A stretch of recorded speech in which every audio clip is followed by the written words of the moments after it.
Most people think the reason they're broke right now is because they don't make enough money, but that's usually not the case. The real reason most people never build serious wealth is because they focus on the wrong financial moves.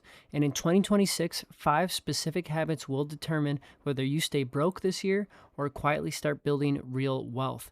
And in this video, I'm going to show you guys the 5 things you absolutely need to start doing this year if you want to get ahead financially. And the fourth one is the mistake that keeps people stuck for decades. Let's get right into it. Number one is going to be controlling your cash flow. So, the first thing you must do if you want to get ahead financially in 2026 is get control of your cash flow because you cannot improve on something that you don't understand. Most people have no idea where their money actually goes every month, and that is just stupid as fuck. These people, they just know that their bank account somehow ends up lower than they expected. And when you don't understand your spending and where it's going, your financial decisions become random. So the first step is very simple. Track your spending for 30 to 60 days, not forever, just long enough to see some patterns. And you'll quickly notice these 3 categories: fixed expenses, flexible expenses, and financial leaks. And those leaks are what destroy people financially. And once you start seeing this and you're writing it down and it's becoming engraved in your notes or in your mind, you're going to notice what you can cut out and what you can keep. And it's going to help you save some money. Number two is going to be building a financial buffer because before you take any risks or before you invest aggressively like I'm doing now, or before you make any big career moves that could affect you, you need some stability and you need it first because without a buffer, every single financial problem becomes a crisis and you don't want to feel that way. Trust me. A car repair, credit card, unexpected bill. Are you going to sell your investments? Emergency funds remove that stress right away. I just made that video on, driving a beater become rich. And the next day, literally today, as I'm recording this earlier, I was getting groceries and my car battery died. And, I was prepared. I have an emergency fund. I didn't even have to use that. I just had enough money in cash sitting for it. But that $200, $300 that it costed to replace that battery isn't even close to the $700, car payment a month that most people are doing. So that was no problem. I didn't panic. I knew what to do and I had enough money because I've planned ahead. So start simple, save up to $300 to $500 first, and then build towards 1 month of expenses, and then eventually to 3 to 6 months. And that buffer is going to buy you something incredibly powerful: time. And time creates options, and it's going to help you out so much in 2026 if you're able to prepare ahead. Number three is going to be investing consistently. The third habit that separates people who actually build wealth from those who never do is consistent investing. It's not perfect investing. Notice how I didn't say that. It's just consistency, because a lot of people wait for the perfect moment and say, I'll invest when the market crashes. But the truth is, nobody can consistently time the market. Nobody can time the market. It's just time in the market. So, what actually works is boring.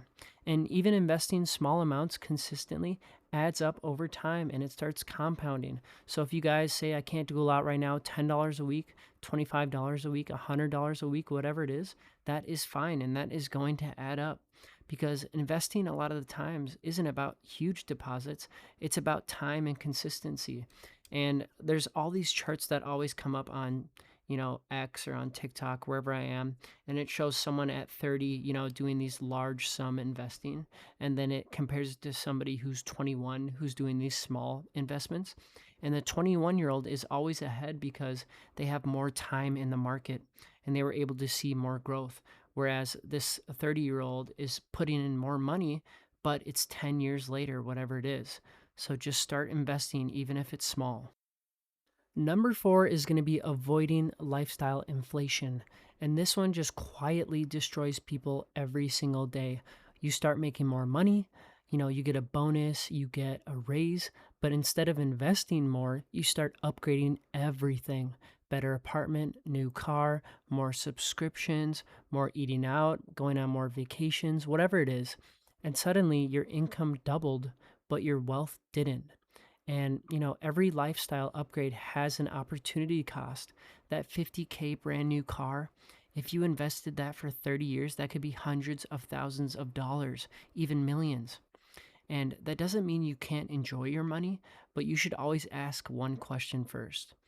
Does this purchase improve my life or just my image? And once you start, thinking about questions like that and think about where your money is going, you're going to see things through a different lens and you're going to see if this actually is going to help you out down the line. Number 5 is going to be simplify your financial system. So, a lot of people like to overcomplicate everything. They have 5 brokerage accounts, 10 different investments, multiple saving applications. If this sounds like you, take a look at your Fidelity app, Charles Schwab, Robinhood, whatever it is, and see if you can, put that concisely into one application. I'm sure you can. Just think about it because you might eventually get overwhelmed and stop managing it and get sick of it, and then you're going to lose out on more chances to make more money. So these simple systems win. And when my friend helped me get all this set up a couple years ago, it really resonated with me because these systems that are simple are clear and concise, and it's going to make it very easy for you to, have automated investing and automatic transfers. So have one main brokerage, one savings account, one Roth IRA, one HSA, whatever it is, and have automated investing set up and do automatic transfers. Because when your financial system is simple, you're actually going to stick with it. So to close things out for this video, if you consistently do these 5 things, you are going to be ahead of the vast majority of people financially, especially in your 20s. So number 1, control your cash flow. Number 2, build a financial buffer. Number 3, invest consistently. Number 4, avoid lifestyle inflation. And number 5, simplify your financial system. You are going to be so ahead, especially compared to other people your age. Because even if you guys aren't saving a lot, you can apply this to future you when you actually can and not fall into all the same traps that I might have done. Because the truth is, when I think about it, building wealth is usually not about doing something super complicated. It's about doing the right simple things for a long time and just being consistent. That is the main theme throughout this channel for sure, is just being consistent and showing up, following up and following through every single time. So if you guys enjoyed this video, please like and subscribe for more content on building wealth, leveling up, and improving life in your 20s. And comment below, what is the biggest thing holding you guys back financially right now? I'm curious to hear. Thanks again, guys. Peace out.